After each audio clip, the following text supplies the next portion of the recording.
Paragraph के रूप में है। मुंबई की भागती दौड़ती जिंदगी के बीच आज हवाओं में एक अजीब सी खामोशी और भारीपन है, मानो आसमान भी झुककर पूछ रहा हो, क्या सच में धर्मेंद्र चले गए? 89 साल की उम्र में हिंदी सिनेमा के उस दैदीप्यमान सितारे ने दुनिया को अलविदा कह दिया, जो पर्दे पर तो चट्टानों से टकराने वाला ही मैन था, लेकिन असल जिंदगी में दिल से एक बेहद नरम शायर। कुछ ही दिन पहले सांस की तकलीफ के चलते वे ब्रीच कैंडी अस्पताल में भर्ती हुए थे।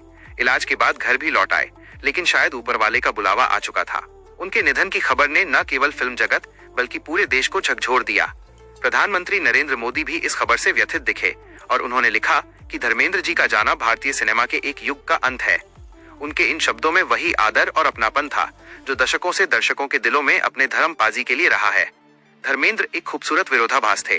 पर्दे पर वे टंकी पर चढ़कर गांव वालों को धमकाने वाले वीरू या कमर पर हाथ रखकर लोहे से टकराने वाले मर्द थे, मगर पर्दे के पीछे वे उर्दू की नजाकत से प्यार करने वाले, शेरों में खुद को खो देने वाले एक जज्बाती इंसान थे, जो खुद कहते थे, एहसानमंद हूँ ज़बाने उर्दू तेरा।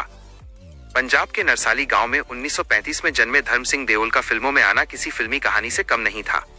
एक दिन चोरी छिपे दिलीप कुमार की फिल्म शहीद देखी और वहीं से दिल में एक आग लग गई। 1958 में फिल्म फेयर टैलेंट हंट के लिए फोटो खिंचवाते समय उन्होंने फोटोग्राफर से मासूमियत से कहा था, भाई कुछ ऐसा कर दो कि दिलीप कुमार लगूं, और किस्मत ऐसी पलटी कि गांव का ये लड़का मुंबई आ गया। बिमल रॉय ने बंदिनी में उन्हें पहला मौका दिया और प्यार से धर्मेंदु बुलाते थे।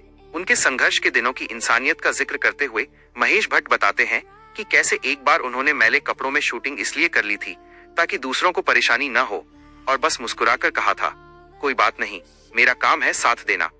अगर कोई धर्मेंद्र की अदाकारी का सबसे शुद्ध रूप देखना चाहे तो उसे अनुपमा और सत्यकाम देखनी चाहिए। ऋषिकेश मुखर्जी खुद मानते थे कि सत्यकाम मेरी और धर्मेंद्र दोनों की बेहतरीन फिल्म है। 70 के दशक तक वे एक पॉप कल्चर आइकन बन चुके थे और शोले का उनका डायलॉग इन जेल बुढ़िया चक्की पीसिंग एंड पीसिंग आज भी सिनेमाई इतिहास की धरोहर है। उनकी खूबसूरती ऐसी थी कि दिलीप कुमार भी कहते थे, खुदा से पूछूंगा मुझे धर्मेंद्र जैसा खूबसूरत क्यों नहीं बनाया। हेमा मालिनी से उनका प्रेम भी किसी फिल्म से कम नहीं था, दो सितारे जिनकी दुनिया एक दूसरे पर शुरू हुई और खत्म हुई। 1974 में जब हेमा की शादी कहीं और तय हुई थी तो धर्मेंद्र फिल्मी अंदाज में मद्रास पहुंच गए और वो शादी रुक गई, जिसके बाद 1980 में दोनों हमेशा के लिए एक हो गए। 90 के दशक में कुछ मजबूरियों ने उन्हें कमजोर फिल्मों की ओर धकेला, जिसे देखकर आलोचकों ने कहा कि धर्म जी ने अपनी चमक खो दी है, लेकिन उन्होंने हार नहीं मानी। उन्होंने कहा था, एक्टिंग मेरी महबूबा है, कभी रूठ जाती है, मैं मना लेता हूँ, और उन्होंने उसे मना लिया। Life in a metro, Johnny गद्दार और हाल ही में रॉकी और रानी जैसी फिल्मों में वही पुराना जादू लौटा।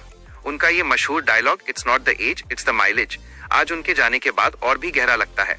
उन्होंने राजनीति में भी कदम रखा, पर ईमानदारी से स्वीकार किया कि वो एक गलती थी।